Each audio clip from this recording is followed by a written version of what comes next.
What happens when the Queen of Country, a woman who has been entertaining America for 5 decades, who has sold over 90 million records and built an empire that spans music, television, and beyond, sits down on a late-night talk show expecting playful banter, only to find herself ambushed by a host whose idea of entertainment is making guests uncomfortable for laughs?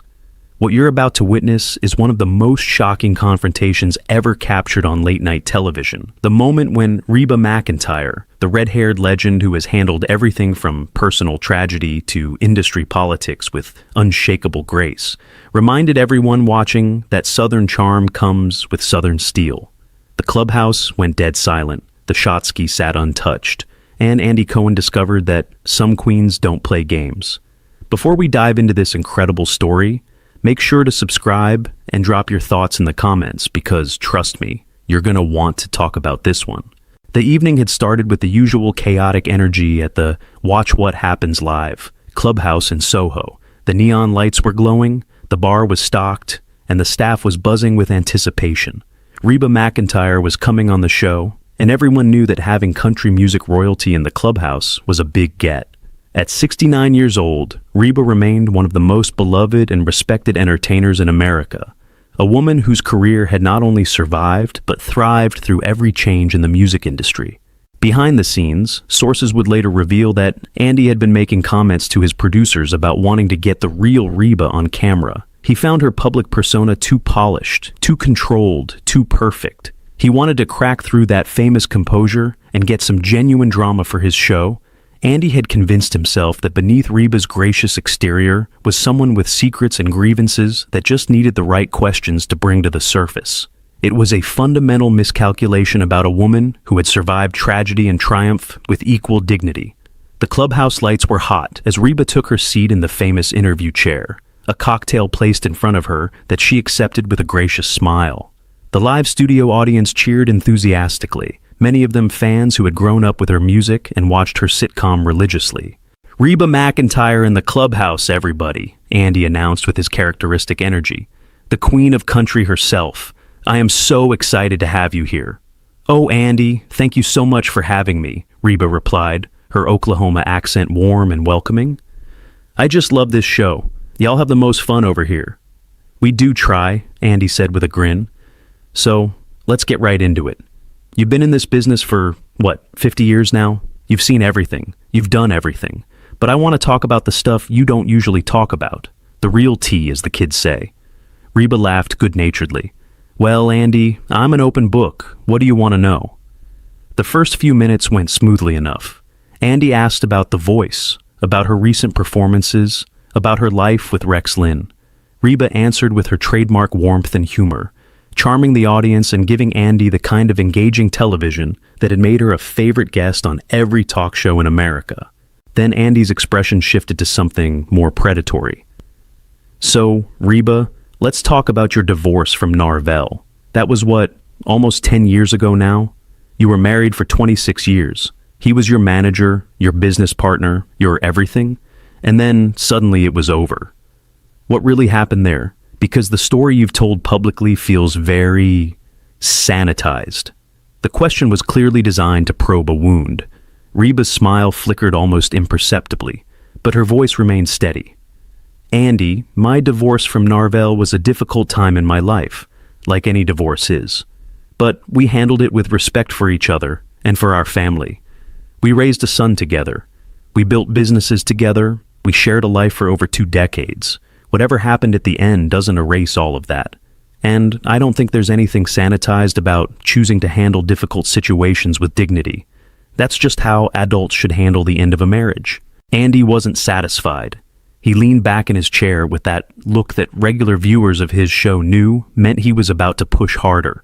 "But there were rumors, Reba. Rumors about other women. Rumors about business disagreements. Rumors about you finding out things that shocked you. Come on, this is the clubhouse. This is supposed to be a safe space where people can be real. You can tell us what really went down." The audience shifted uncomfortably. This wasn't the playful probing Andy was known for. This felt more like an interrogation. "Andy, I appreciate that you want good television, but some things are private for a reason. Narvel is the father of my son. We built a life together for over 2 decades. Whatever happened between us at the end, it's between us, not for entertainment."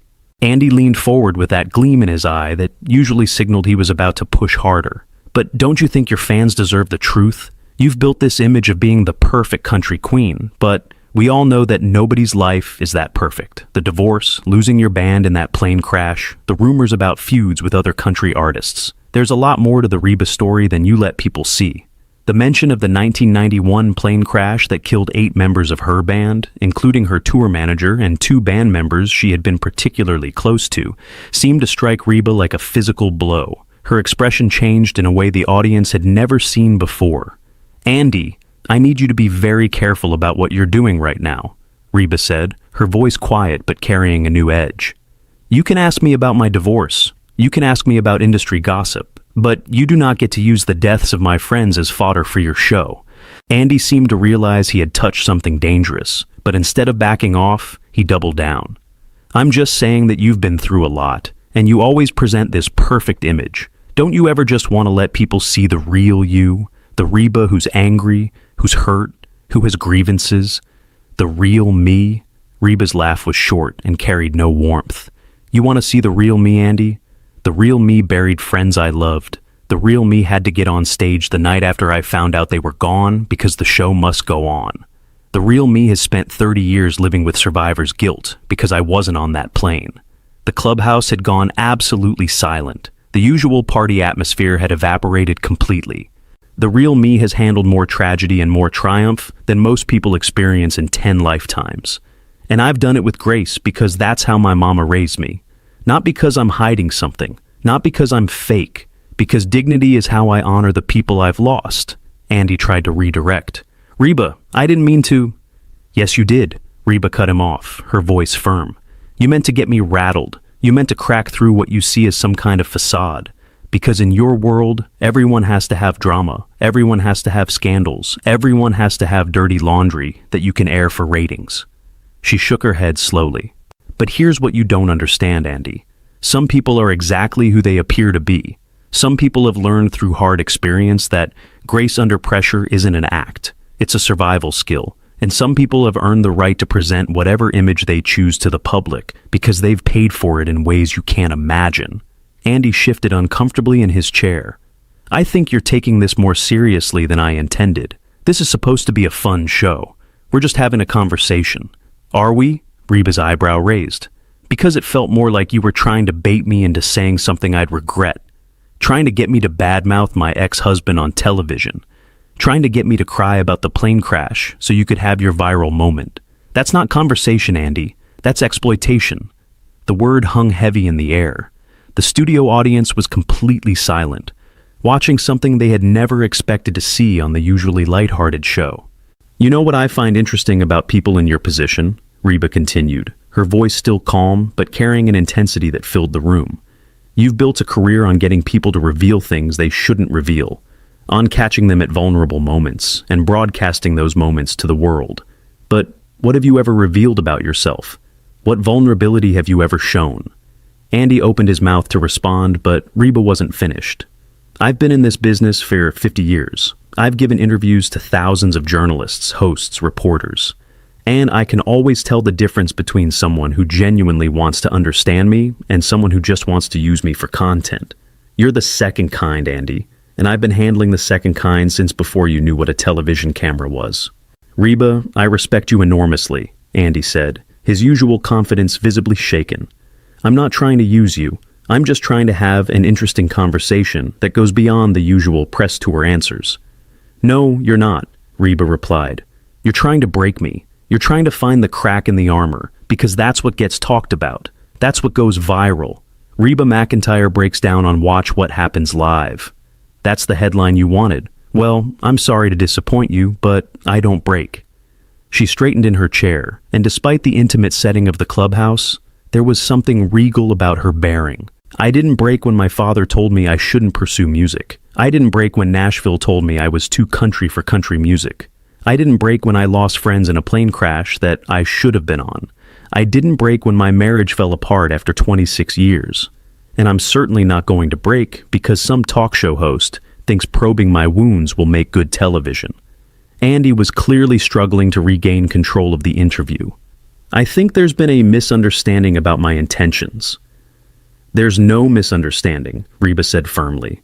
I've been doing this too long not to recognize what's happening. You decided before I walked in here that you were going to push until something gave, and now that nothing's giving, you're trying to backpedal. But I want to make something clear to you and to everyone watching. She turned to look directly at the camera. I am 69 years old. I've sold over 90 million records. I've had over 40 #1 hits. I've won every award this industry has to give. I've built a business empire that employs hundreds of people. I've starred in a television sitcom that ran for 6 seasons. I'm currently coaching the next generation of artists on The Voice. And I've done it all while being exactly who you see in front of you. Not a character, not an image, not some fabrication created by publicists. Me, Reba McEntire from McAlester, Oklahoma. Her voice carried across the silent studio with the same power that had filled arenas around the world for 5 decades. And the reason I've survived this long, the reason I'm still here when so many others have faded away, is because I know who I am. I know what I'm willing to share and what I'm not. I know the difference between being open and being exploited. And I refuse to let anyone, no matter how charming they think they are, manipulate me into being something I'm not for the sake of their ratings. She looked back at Andy. You asked earlier what the real me looks like. Well, this is her. A woman who has worked hard, loved deeply, lost painfully, and kept going anyway. A woman who treats everyone she meets with respect because that's how she was raised. A woman who doesn't need to tear other people down to build herself up. And a woman who has no patience for people who mistake her kindness for weakness. Andy seemed to shrink in his chair. The host who was famous for making others uncomfortable was now profoundly uncomfortable himself. Reba, I apologize if anything I said came across as disrespectful. That was never my intention. Wasn't it? Reba's voice was quiet but carried weight. Because from where I'm sitting, it felt very intentional. It felt like you saw an older woman from country music and thought you could push her around. Thought she'd be flattered enough to be on your hip show that she'd put up with whatever you threw at her. She shook her head. But I've played bigger rooms than this, Andy. I've handled tougher crowds than this. I've survived things that would have broken most people. And I didn't do it by letting people disrespect me just because they had a microphone and an audience. She stood up, and the movement seemed to command the attention of everyone in the studio. I came here tonight to have fun, to talk about my music, my show, my life with Rex. Instead, I've spent the last 15 minutes defending my divorce, my grief, and my right to privacy. That's not what I signed up for, and that's not what I'm going to continue doing. Andy stood as well, clearly trying to salvage the situation. Reba, please, sit down. We can start over. I'll stick to the topics you're comfortable with. The topics I'm comfortable with? Reba laughed, but there was no humor in it. Andy, I'm comfortable with any topic when it's approached with respect. What I'm not comfortable with is being treated like a piñata that you can hit until something interesting falls out. She gathered her things with the same grace she had shown entering the studio, though now that grace was armored with steel. You know what the difference between you and me is, Andy? I've built a career on lifting people up. My music makes people feel seen, understood, less alone in their struggles. Your career is built on catching people at their worst moments and making entertainment out of their pain. One of those things adds to the world. The other one just takes from it. She moved toward the exit, then turned back one final time. I want to say something to everyone watching. I've been blessed beyond measure in my life. Blessed with talent, blessed with opportunities, blessed with fans who have supported me for 50 years. And I've tried to deserve those blessings by being grateful, by working hard, and by treating people the way I'd want to be treated. Her voice softened slightly. But I've also learned that being kind doesn't mean being a pushover. Having grace doesn't mean letting people walk all over you. And being a lady doesn't mean you can't stand up for yourself when someone tries to diminish you. She looked at Andy one last time. I hope you'll think about this conversation, Andy. I hope you'll think about what kind of entertainment you want to create. Whether you want to be remembered as someone who brought joy into the world, or someone who exploited people's pain for ratings. Because at the end of the day, that's the choice we all make with whatever platform we're given. She straightened her jacket with the dignity of someone who had walked red carpets for 50 years. My mama always said that you can tell a lot about a person by how they treat people who can't do anything for them. Tonight, you showed me how you treat people when you think they're just content for your show, and I've learned everything I need to know.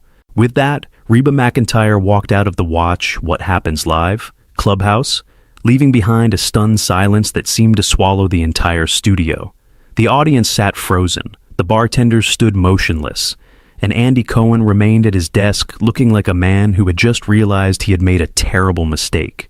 The show cut to commercial, but everyone knew that what had just happened couldn't be fixed with a break. The Queen of Country had been disrespected on national television, and she had responded by reminding everyone exactly why she had earned that title. Not through cruelty or drama, but through the quiet, unshakable dignity that had defined her entire remarkable career. The aftermath of that interview would dominate entertainment news for weeks. Clips of Reba's powerful defense of her privacy and her legacy would be shared millions of times across every social media platform. Country music fans rallied around their queen with a ferocity that surprised even longtime observers of the genre. Andy Cohen would issue an apology that many found insufficient, and the episode would become a cautionary tale about the difference between provocative interviewing and simple disrespect. But perhaps the most significant outcome was the conversation it sparked about how we treat legends, especially women of a certain age who have earned the right to be treated with respect. Reba McEntire had spent 50 years building a legacy of grace, talent, and hard work. And when someone tried to reduce that legacy to gossip and drama, she had shown exactly why she had lasted so long in an industry that discards people routinely. She knew her worth, she knew her boundaries, and she refused to let anyone forget either one. For those who had grown up listening to Fancy and Does He Love You, who had watched her sitcom religiously, who had cheered when she brought down the house at the Super Bowl, there was something deeply satisfying about watching Reba McEntire stand up for herself with such quiet, devastating dignity. She had proven once again that the Queen of Country wasn't just a title given to her by fans and critics. It was something she had earned through decades of hard work. Personal tragedy survived, and an unwavering commitment to treating people with respect even when they didn't deserve it.